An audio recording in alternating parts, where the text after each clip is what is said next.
Hey there, viewers, and welcome back. That was pretty squeaky.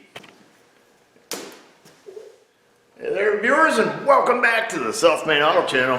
So I just want to give you guys a fast follow-up on this Chevrolet, the video we just put out a little bit ago with the voltage drop. Here is the ground wire, one half of it, and there is the other half, or ground strap, I guess it would be. And it is just completely deteriorated.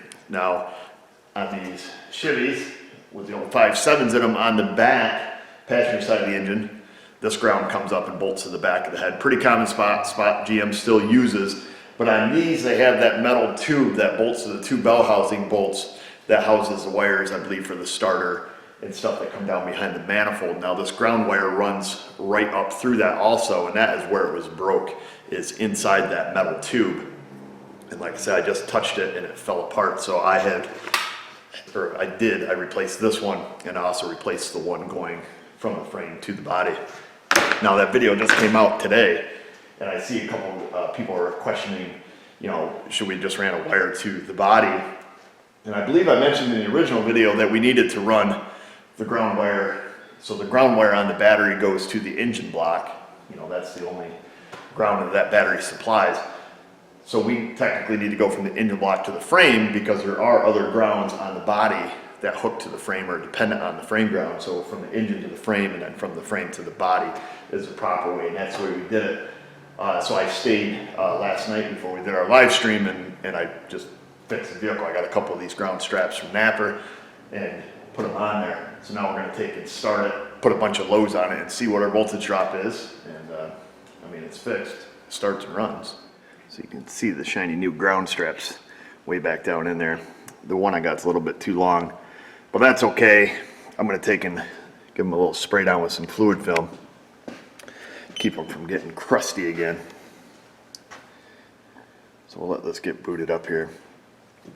And you can see I've just got it hooked to the negative battery terminal, and then we're just going to go to a body ground. See what the voltage drop is. Expect it to be under, you know, probably 300 millivolts would be quite acceptable. Let's get this started up. All right, so we got it on a 1 volt scale. Okay, so we'll hop in here. Oh, I freaking hate Chevy keys. So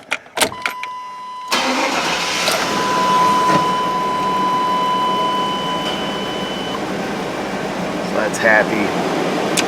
We'll turn on a whole bunch of loads. Load her up good. So we got window defogger, we got the blower, we got the wipers, we got the 4-ways. Kick on the high beams. You can see no more flickering and flashing. And about 260 millivolts. Very acceptable. So you can, let me turn off them wipers, that is wicked annoying.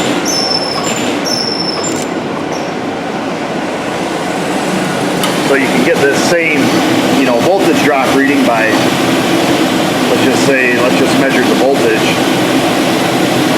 and then just pick up the difference. So if we were to, let's say, you know, measure our battery voltage. Now what are we, 14, we'll call it 14.12 or 14.10. Now if we move our ground out here,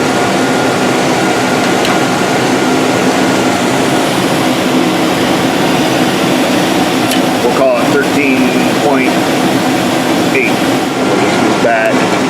That's why that's about 300 millivolts difference, which should be about the same, well, it should be the same reading as we're getting here. So about 0.29, about 300 millivolts. So just another way to do it, just a difference. So there we go. I'm pretty happy. That's with all the loads on. Now that voltage drop should change as loads change. So we'll reach in here, shut some stuff off, and our voltage drop reading should be less.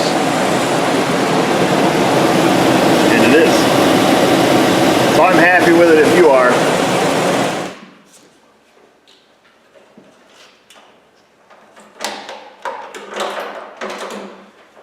So we're gonna leave it at that for right now, guys. Hopefully that helps answer some questions, maybe that were remaining back in part one.